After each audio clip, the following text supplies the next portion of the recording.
রাজশাহীর প্রত্যন্ত এলাকার একজন অশিক্ষিত কৃষককে যদি জিজ্ঞাসা করা হয় যে চাচা এই সময়ে গাছ লাগানো যায় কিনা, সেই কৃষকও হেসে জবাব দেবে যে না বাবা, এখন গাছ লাগানোর সময় নয়।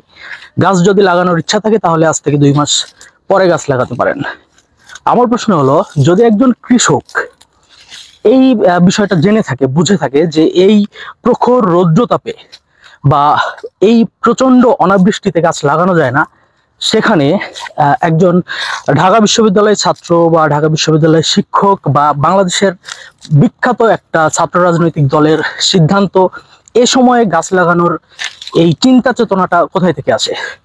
এখন বাংলাদেশের উপর দিয়ে যে পরিমাণ তাপদাহ প্রবাহমান, এই সময়ে যদি গাছ লাগানো যায়, তারপর সেই গাছে পরিচর্যা করলেও 20% গাছ টিকানো কষ্টকর হয়ে যাবে।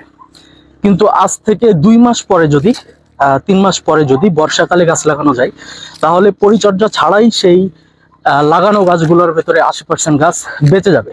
এটার কারণ হলো, এখন যে মানুষগুলা গাছ লাগাচ্ছে ফেসবুকে হয়তো 2-4টা ছবি দেওয়ার জন্যই লাগাচ্ছে, তারপরে আর কারো কোনো খোঁজখবর থাকবে না, গাছগুলো যেখানে লাগানো হবে সেখানেই মারা যাবে।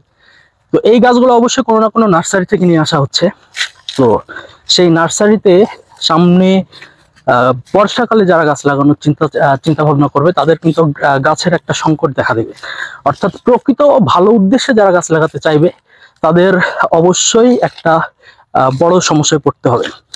কিন্তু এখন যে মানুষগুলা গাছ লাগাচ্ছে, তাদের উদ্দেশ্যটা, পেছনের চিন্তা চেতনাটা খুঁজে বের করা উচিত।